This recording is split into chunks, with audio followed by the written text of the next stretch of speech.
Bonsoir les enfants, c'est François Byzantin et aujourd'hui nous allons parler du Japon. C'est un pays très apprécié qui m'a été très demandé.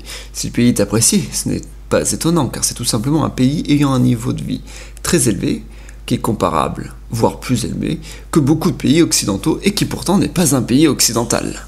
On peut donc se poser cette question. Comment un pays comme le Japon, qui n'est pas un pays occidental, a-t-il fait pour devenir autant occidental?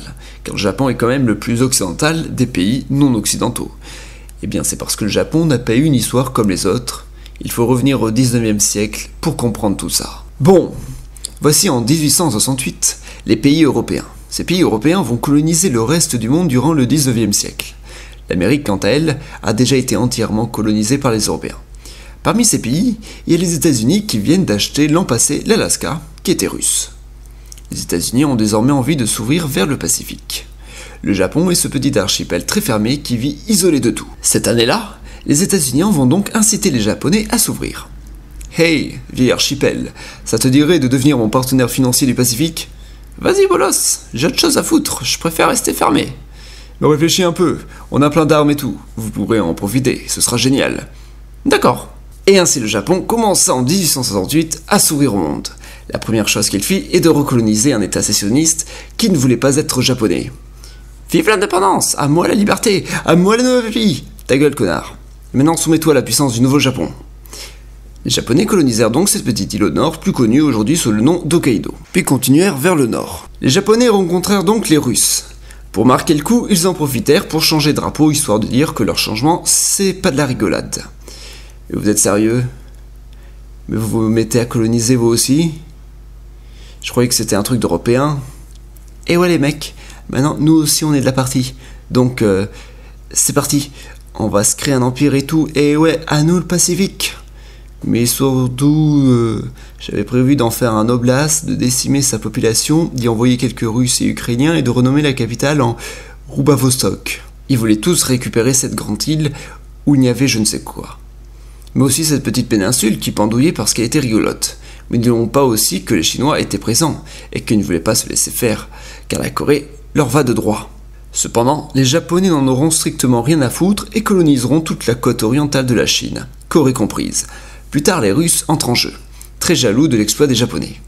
Excusez-moi, mais vous avez colonisé la Corée alors que ça fait super longtemps que j'essaie de la récupérer et tout. Je suis sûr qu'on peut s'arranger, pas vrai? Ta gueule, connard. Retourne en Europe si t'es pas content, sale Russie. Après cela, les Japonais en profitent pour coloniser un bout de territoire qui était russe. Les Russes essuieront leurs larmes sur les Chinois en leur piquant la Mongolie, mais ça c'est une autre histoire. Au XXe siècle, le Japon commencera à devenir une démocratie libérale et à s'imposer en Chine. Pendant la Première Guerre mondiale, le Japon se déclare contre les Allemands. Hey les Allemands, on vous déclare la guerre. Pardon, je ne sais pas si vous êtes au courant, mais notre guerre est une guerre entre Européens, entre pays civilisés, mon cher. Donc retournez jouer dans votre océan Pacifique, mais laissez-nous tranquilles. Ta gueule, connard, je vais te piquer toutes tes colonies dans le Pacifique, tu vas morfler. Après la guerre, les Japonais furent enfin reconnus comme une réelle puissance. Bon les mecs, c'est vrai que vous êtes un peu différents de nous, et sacrément culottés, mais vous êtes quand même super balèzes. Ouais, c'est ça. Les Japonais, qui avaient soif de conquête, décidèrent de se retirer de la Société des Nations. Bon les gars, c'est pas tout, mais j'ai tout dans votre organisation de maintien pour la paix. Moi je veux coloniser les territoires, c'est trop cool. C'est trop dommage que j'ai pas eu l'idée avant, du coup je me casse. Mais pourquoi tu t'en vas? On était bien.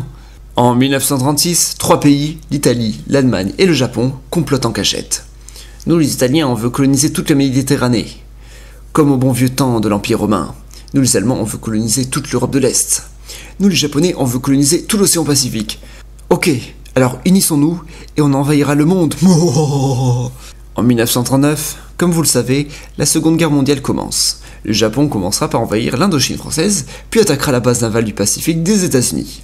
En 1945, l'Allemagne capitule et l'Italie a déjà changé de gouvernement. Le Japon, quant à lui, n'en aura rien à foutre et continuera la guerre. C'est bon. L'Allemagne vient de capituler, la guerre est finie, on arrête tout. Non, j'ai pas perdu encore, donc je vous ferai chier tant que j'aurai pas perdu. Allez, faut se calmer, tu n'as plus aucun espoir de gagner, Japon. Non, j'ai pas perdu, alors voilà, j'ai pas perdu.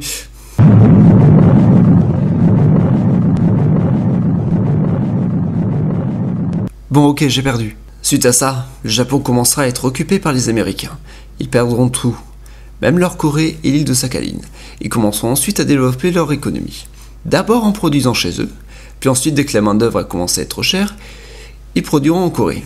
Puis quand c'était trop cher en Corée, ils produiront en Taïwan, puis ensuite en Chine. Le pays est donc devenu très riche, et voilà quoi. D'où Jésus!